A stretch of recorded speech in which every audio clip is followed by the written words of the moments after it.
এয়া আকাশবাণী গুৱাহাটী পুৱাৰ আঞ্চলিক বাতৰি পঢ়িছো ডলি দেৱীয়ে।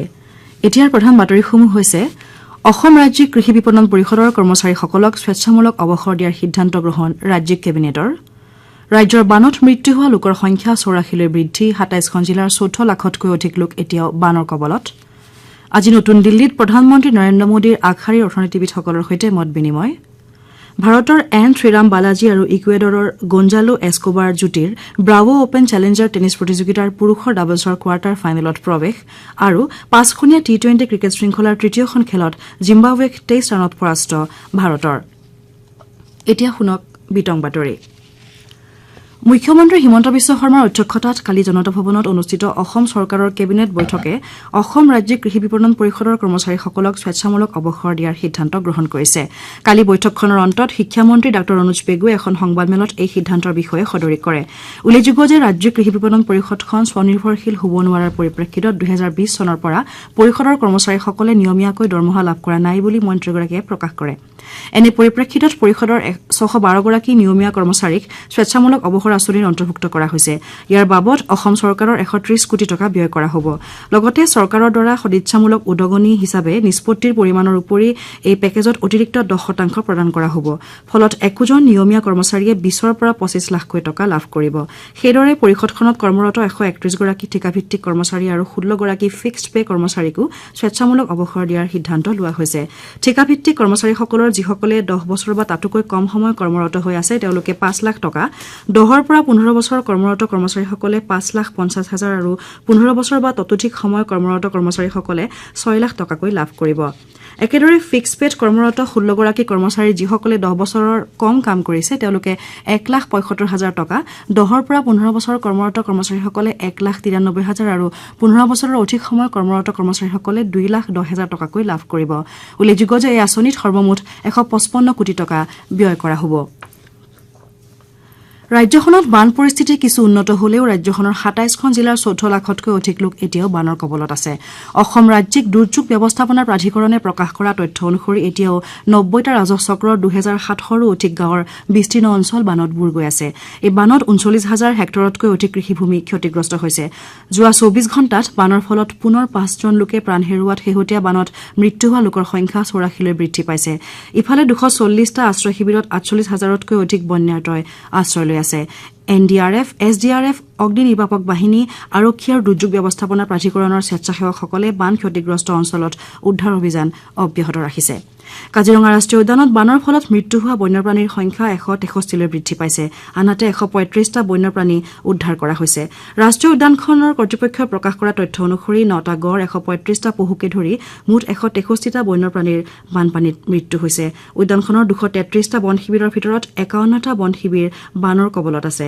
এই বানৰ ফলত উদ্যানখনৰ ভিতৰত কেইবাখনো দলং ভাঙি পৰাৰ সমান্তৰালকৈ কিছুসংখ্যক জীৱকুল কাৰ্বি পাহাৰৰ পৰা পুনৰ উদ্যানলৈ উভতি আহিছে বুলি জিলা বন বিষয়া অৰুণ বিঘ্নেছে প্ৰকাশ কৰিছে। ইপিনে বৰপেটা জিলাৰ কলাগাছিয়াৰ কৰাৰকুৰত বেকী নদীৰ পানীয়ে খহাই নিয়া ২ নম্বৰ ৰাজ্যিক ঘাইপথটো পুনৰ যান বাহন চলাচলৰ বাবে মুকলি কৰি দিয়া হৈছে। অৱশ্যে মাত্ৰ দুচকীয়া আৰু চাৰিচকীয়া বাহনকহে যাতায়াতৰ অনুমতি প্ৰদান কৰা হৈছে। উল্লেখযোগ্য যে ৫ দিন পূৰ্বে পথটোৰ এটা বৃহৎ অংশ কাষেৰে বৈ যোৱা নদীয়ে খহাই নিছিল। নীতি আয়োগৰ বিশেষ কাৰ্যসূচী সম্পূৰ্ণতা অভিযান অসমতো অব্যাহত আছে। এই অভিযানৰ অংশ হিচাপে জিলাই জিলাই বিভিন্ন কাৰ্যসূচীৰ আয়োজন কৰা হৈছে। সম্পূৰ্ণতা অভিযানৰ অধীনত অভিলাষী জিলা আৰু উন্নয়ন খণ্ডসমূহত মূলতঃ প্ৰথম ৩ মাহতে পঞ্জীয়নভুক্ত প্ৰসূতিৰ সংখ্যা, সংহত শিশু বিকাশ সেৱাৰ অধীনত প্ৰসূতিৰ পৰিপূৰক খাদ্য যোগান, শিশুৰ সম্পূৰ্ণ ৰোগ প্ৰতিৰোধ ক্ষমতা বৃদ্ধিৰ হাৰ, চৰকাৰে ২০১৫ চনতে কৃষকৰ বাবে আৰম্ভ কৰা ছয়েল হেল্থ কাৰ্ডৰ যোগেদি মাটিৰ নমুনা সংগ্ৰহৰ হাৰ, প্ৰতিটো খণ্ডত মধুমেহ আৰু উচ্চ ৰক্তচাপজনিত ৰোগীসকলক চিনাক্তকৰণৰ হাৰ আৰু একোটা উন্নয়ন খণ্ডত থকা আত্মনিৰ্ভৰশীল গোটৰ বিপৰীতে পুঁজি লাভ কৰি থকা গোটৰ হাৰ, বিদ্যুৎ যোগান থকা মাধ্যমিক পৰ্যায়ৰ বিদ্যালয়ৰ হাৰ তথা পাঠ্যক্ৰম আৰম্ভ হোৱাৰ এমাহৰ ভিতৰতে পাঠ্যপুথি বিতৰণৰ হাৰ বৃদ্ধি কৰাৰ লক্ষ্য লোৱা হৈছে। ৩ মাহজোৰা সম্পূৰ্ণতা অভিযানৰ অংশ হিচাপে নিৰ্বাচিত জনপ্ৰতিনিধিৰ লগতে জিলা তথা খণ্ড বিষয়াসকলে গ্ৰাম সভা, নাটক, পুষ্টিকৰ আহাৰ মেলা, স্বাস্থ্য শিবিৰ, প্ৰদৰ্শনী, সজাগতা সভা আৰু সমদল আদি বিভিন্ন কাৰ্যসূচীৰ আয়োজন কৰিছে।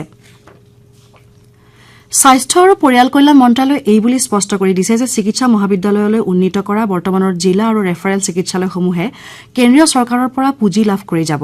কেন্দ্ৰীয় স্বাস্থ্য সচিব অপূৰ্ব চন্দ্ৰই এই সন্দৰ্ভত ৰাজ্য আৰু কেন্দ্ৰীয়শাসিত অঞ্চলসমূহলৈ এখন পত্ৰ প্ৰেৰণ কৰিছে। স্বাস্থ্য মন্ত্ৰালয়ে কৈছে যে অনুমোদিত 157খন চিকিৎসা মহাবিদ্যালয়ৰ ভিতৰত 108খন ইতিমধ্যে কাৰ্যক্ষম হৈ উঠিছে।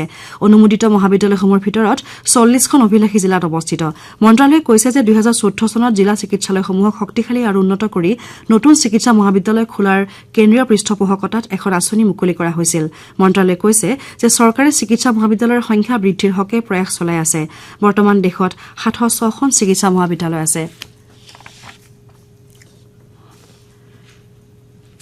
প্ৰধানমন্ত্ৰী নৰেন্দ্ৰ মোদীয়ে আজি নতুন দিল্লীত আগশাৰীৰ অৰ্থনীতিবিদসকলৰ সৈতে মত বিনিময় কৰিব। শ্ৰীমোদীয়ে আসন্ন কেন্দ্ৰীয় বাজেট সন্দৰ্ভত তেওঁলোকৰ পৰা দিহা পৰামৰ্শ ল'ব। অৰ্থনীতিবিদৰ উপৰি বিভিন্ন ক্ষেত্ৰত বিশেষজ্ঞসকলে এই বৈঠকত অংশগ্ৰহণ কৰিব। বৈঠকত নীতি আয়োগৰ উপাধ্যক্ষ সুমন বেৰী আৰু অন্য সদস্যসকলেও ভাগ ল'ব। সংসদৰ বাজেট অধিৱেশন 22 জুলাইত আৰম্ভ হ'ব আৰু 23 জুলাইত বিত্তমন্ত্ৰী নিৰ্মলা সীতাৰমণে লোকসভাত 2024-25 বিত্তীয় বৰ্ষৰ বাবে বাজেট উত্থাপন কৰিব। এয়া নৰেন্দ্ৰ মোদী চৰকাৰৰ তৃতীয় কাৰ্যকালৰ প্ৰথমখন বাজেট হ'ব।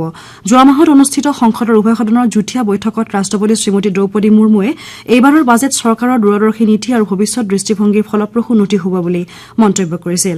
তেওঁ লগতে বাজেটত গুৰুত্বপূৰ্ণ অৰ্থনৈতিক আৰু সামাজিক সিদ্ধান্তৰ লগতে ভালেমান ঐতিহাসিক পদক্ষেপ দেখিবলৈ পোৱা যাব বুলি কৈছিল। লোকসভা নিৰ্বাচনৰ বাবে যোৱা ফেব্ৰুৱাৰীত অন্তৰ্বৰ্তীকালীন বাজেট দাখিল কৰা হৈছিল।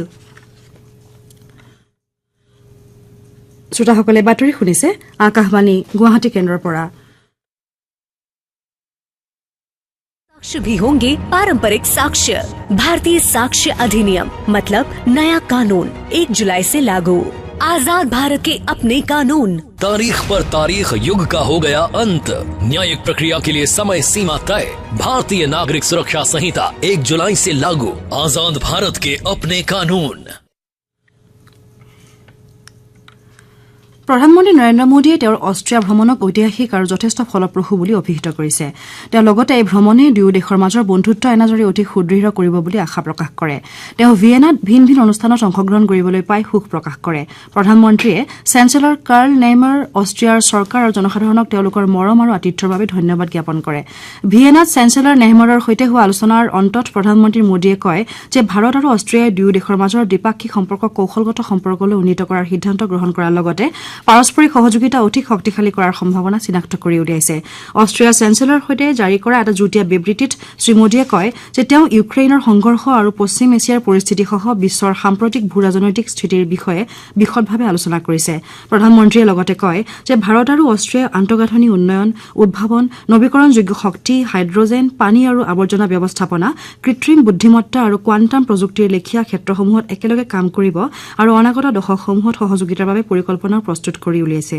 শ্ৰীমোদীয়ে লগতে কয় যে অষ্ট্ৰিয়াক আন্তঃৰাষ্ট্ৰীয় সৌৰজোঁট, বিপৰ্যয়তো তিষ্ঠি থাকিব পৰা আন্তঃগাঁথনি জোঁট আৰু জৈৱ ইন্ধন জোঁটত যোগদান কৰিবলৈ আমন্ত্ৰণ জনোৱা হৈছে। দক্ষতা, নিয়োগ আৰু উদ্যমিতা মন্ত্ৰী জয়ন্ত মল্ল বৰুৱাই কালি টাটা টেকনলজি, টাটা ষ্টীল তথা লোক নিৰ্মাণ বিভাগৰ বিষয়াসকলৰ সৈতে এখন বৈঠকত মিলিত হয়। মন্ত্ৰীগৰাকীয়ে প্ৰকাশ কৰা অনুসৰি ৰাজ্যত দক্ষতা বিকাশ উন্নত কৰাৰ উদ্দেশ্যে টাটা টেকনলজিৰ সহযোগত 61খন পলিটেকনিক তথা ITI প্ৰতিষ্ঠানক উৎকৰ্ষতাৰ কেন্দ্ৰলৈ উন্নীত কৰা হৈছে। এইসমূহৰ ভিতৰত 5খন প্ৰতিষ্ঠান ইতিমধ্যে মুকলি কৰা হৈছে। বৈঠকত বাকী থকা 56খন প্ৰতিষ্ঠানৰ প্ৰগতি পৰ্যালোচনা কৰা হয়। মন্ত্ৰীগৰাকীয়ে সদৰি কৰিছে যে অহা 15 আগষ্টৰ পূৰ্বে 6খন পলিটেকনিক আৰু 17খন ITI-কে ধৰি 23খন প্ৰতিষ্ঠান মুকলি কৰা হ'ব। কৃষিমন্ত্ৰী অতুল বৰা কালি জনতা ভৱনত কৃষি বিভাগ তথা অৰ্থনীতি আৰু পৰিসংখ্যা সঞ্চালকালয়ৰ জ্যেষ্ঠ বিষয়াসকলৰ সৈতে এখন বৈঠকত মিলিত হয়। বৈঠকত শস্য উৎপাদনৰ সমীক্ষা সম্পৰ্কীয় বিভিন্ন দিশ আলোচনা কৰা হয়। মন্ত্ৰীগৰাকীয়ে সংশ্লিষ্ট বিষয়াসকলক প্ৰধানমন্ত্ৰী ফচল বীমা যোজনাৰ অধীনত বান প্ৰভাৱিত অঞ্চলসমূহৰ কৃষকসকলক ক্ষতিপূৰণ দিয়াৰ বাবে সঠিক তথ্য সুনিশ্চিত কৰিবলৈ আহ্বান জনায়। মন্ত্ৰীগৰাকীয়ে লগতে অসম কৃষি আয়োগৰ অধ্যক্ষ তথা কেইবাগৰাকীও সদস্যৰ সৈতে বৈঠকত মিলিত হয়। তেওঁলোকে ৰাজ্যৰ কৃষি তথা আনুষংগিক খণ্ডসমূহৰ সৈতে সম্পৰ্ক থকা বিভিন্ন গুৰুত্বপূৰ্ণ দিশ সন্দৰ্ভত মত বিনিময় কৰে।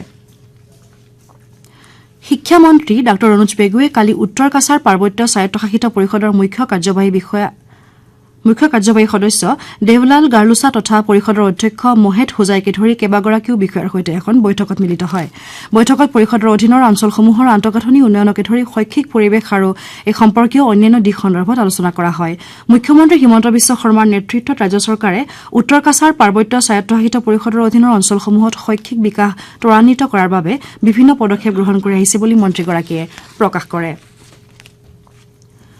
ভাৰতৰ এন শ্ৰীৰাম বালাজী আৰু ইকুৱেডৰৰ গঞ্জালো এস্কোবাৰৰ যুটিটোৱে জাৰ্মানীৰ ব্ৰংছিঙত অনুষ্ঠিত ব্ৰাভো অপেন চেলেঞ্জাৰ টেনিছ প্ৰতিযোগিতাৰ পুৰুষৰ ডাবলছৰ কোৱাৰ্টাৰ ফাইনেলত প্ৰৱেশ কৰিছে শীৰ্ষ বাছনিপ্ৰাপ্ত শ্ৰীৰাম আৰু গঞ্জালোৰ যুটিটোৱে কালি বিয়লি প্ৰি কোৱাৰ্টাৰ ফাইনেলত বলিভিয়াৰ বৰিছ এৰিয়াছ আৰু ফেডেৰিকো জেবালছৰ যুটিটোক 6-3-6-0 পোনপটীয়া ছেটত পৰাস্ত কৰে শ্ৰীৰাম আৰু গঞ্জালোৰ যুটিটো আজি সন্ধিয়া কোৱাৰ্টাৰ ফাইনেলত ব্ৰাজিলৰ মাৰ্চেলো ডেমলিনৰ আৰু আৰ্জেণ্টিনাৰ গুইলেৰ্মো ডুৰানৰ বিৰুদ্ধে অৱতীৰ্ণ হ'ব ইপিনে ভাৰতৰ আন এগৰাকী খেলুৱৈ সুমিত নাগল পুৰুষৰ ছিংগলছৰ প্ৰি কোৱাৰ্টাৰ ফাইনেলত আৰ্জেণ্টিনাৰ পেড্ৰো কেচিনৰ হাতত 4-6-5-7 ছেটত পৰাজিত হৈ প্ৰতিযোগিতাৰ পৰা বাহিৰ হৈছে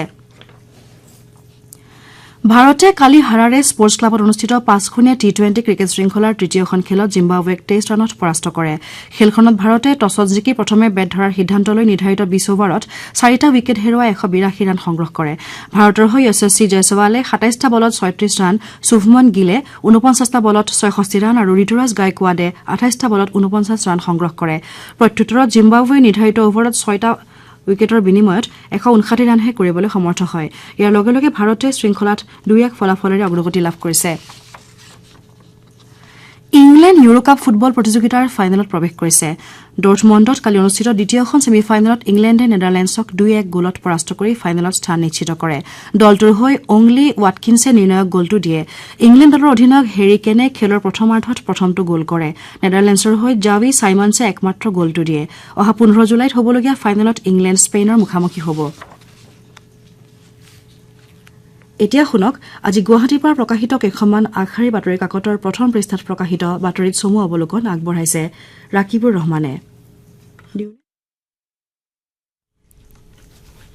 ধৰ্মগুৰু দালাই লামাৰ স্মৃতি বিজড়িত শোণিতপুৰ মিছামাৰীৰ লামা কেম্পৰ 41 হেক্টৰ মাটি ভাৰতীয় সেনাই কালি ৰাজ্যৰ বন বিভাগক আনুষ্ঠানিকভাৱে প্ৰদান কৰাৰ বাতৰিক দৈনিক অসম কাকতে প্ৰথম পৃষ্ঠাত প্ৰকাশ কৰিছে মুখ্যমন্ত্ৰীৰ অধ্যক্ষতাত ৰাজ্যিক কেবিনেটে কৰ্মচাৰীৰ আপোন ঘৰ আঁচনিৰ ঋণ 30 লাখলৈকে বৃদ্ধি কৰাৰ সিদ্ধান্ত গ্ৰহণৰ বাতৰিক অসমীয়া প্ৰতিদিন কাকতে প্ৰথম পৃষ্ঠাত স্থান দিছে কাজিৰঙা ৰাষ্ট্ৰীয় উদ্যানত সালাজাৰ পিট ভাইপাৰ নামৰ এবিধ নতুন প্ৰজাতিৰ সাপ উদ্ধাৰ হোৱাৰ বাতৰিক দৈনিক অগ্ৰদূত কাকতে প্ৰথম পৃষ্ঠাত প্ৰকাশ কৰিছে ৰাজ্যৰ বিশিষ্ট অৰ্থনীতিবিদ চিন্তাশীল লেখক নিবন্ধকাৰ ডক্টৰ অনিল শইকীয়াৰ দেহাৱসানৰ বাতৰিক দৈনিক জনমভূমিকে প্ৰমুখ্য কৰি প্ৰায় কেইখন কাকতে প্ৰথম পৃষ্ঠাত স্থান দিছে দি আছাম ট্ৰিবিউন কাকতে Muslim women like others entitle to alimony Supreme Court শিৰোনামেৰে দেশৰ বিবাহ বিচ্ছেদিত মুছলমান মহিলাসকলৰ স্বামীৰ পৰা ভৰণ পোষণ লাভৰ অধিকাৰ আছে বুলি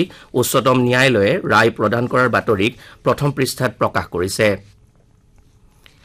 চিকিৎসাধীন অৱস্থাত এটি কণমানি কন্যা শিশুৰ আকস্মিক মৃত্যুৰ ঘটনাক লৈ কালি যোৰহাট চিকিৎসা মহাবিদ্যালয় হাস্পতালত উত্তেজনাময় পৰিস্থিতিৰ সৃষ্টি হোৱাৰ বাতৰিক অসমীয়া খবৰ কাকতে প্ৰথম পৃষ্ঠাত স্থান দিছে একেটা বাতৰিকে আমাৰ অসম কাকতেও প্ৰথম পৃষ্ঠাত প্ৰকাশ কৰিছে আবকাৰী কেলেংকাৰীৰ গোচৰ সন্দৰ্ভত দিল্লীৰ মুখ্যমন্ত্ৰী অৰবিন্দ কেজৰিৱালৰ বিৰুদ্ধে বিধি বলৱৎকাৰী সঞ্চালকালয়ে কালি অভিযোগনামা দাখিল কৰাৰ বাতৰিক নিয়মীয়া বাৰ্তা কাকতে প্ৰথম পৃষ্ঠাত প্ৰকাশ কৰিছে 21 জুলাইৰ পৰা 31 জুলাইলৈকে নতুন দিল্লীত হ'বলগীয়া ইউনেস্কোৰ 46 সংখ্যক অধিৱেশনত চৰাইদেউ মৈদামে বিশ্ব ঐতিহ্য ক্ষেত্ৰৰ মৰ্যাদা লাভৰ সম্ভাৱনাৰ বাতৰিক দ্য চেণ্টিনেল কাকতে প্ৰথম পৃষ্ঠাত স্থান দিছে আজি প্ৰকাশিত কাকতসমূহৰ প্ৰথম পৃষ্ঠাত স্থান লাভ কৰা অন্যান্য বাতৰিসমূহৰ ভিতৰত আছে প্ৰধানমন্ত্ৰীৰ সংগ্ৰহালয়ৰ আৰ্হিত অসমত স্থাপন হ'ব মুখ্যমন্ত্ৰীৰ সংগ্ৰহালয় কৃষি বিপণনৰ কৰ্মচাৰীৰ স্বেচ্ছামূলক অৱসৰত অনুমোদন আদি এয়াই আছিল আজি প্ৰকাশিত কাকতসমূহৰ প্ৰথম পৃষ্ঠাৰ বাতৰিত চমু অৱলোকন ধন্যবাদ ৰাকিবুৰ শেষত প্ৰধান বাতৰিসমূহ আকৌ এবাৰ অসম ৰাজ্যিক কৃষি বিপণন পৰিষদৰ কৰ্মচাৰীসকলক স্বেচ্ছামূলক অৱসৰ দিয়াৰ সিদ্ধান্ত গ্ৰহণ ৰাজ্যিক কেবিনেটৰ ৰাজ্যৰ বানত মৃত্যু হোৱা লোকৰ সংখ্যা 84লৈ বৃদ্ধি আজি নতুন দিল্লীত প্ৰধানমন্ত্ৰী নৰেন্দ্ৰ মোদীৰ আগশাৰীৰ অৰ্থনীতিবিদসকলৰ সৈতে মত বিনিময় আৰু ভাৰতৰ এন শ্ৰীৰাম বালাজী আৰু ইকুৱেডৰৰ গঞ্জালো এস্কোবাৰৰ ব্ৰাউ অপেন চেলেঞ্জাৰ টেনিছ প্ৰতিযোগিতাৰ পুৰুষৰ ডাবলছৰ কোৱাৰ্টাৰ ফাইনেলত প্ৰৱেশ আমাৰ এতিয়াৰ বাতৰি ইমানতে অন্ত পৰিল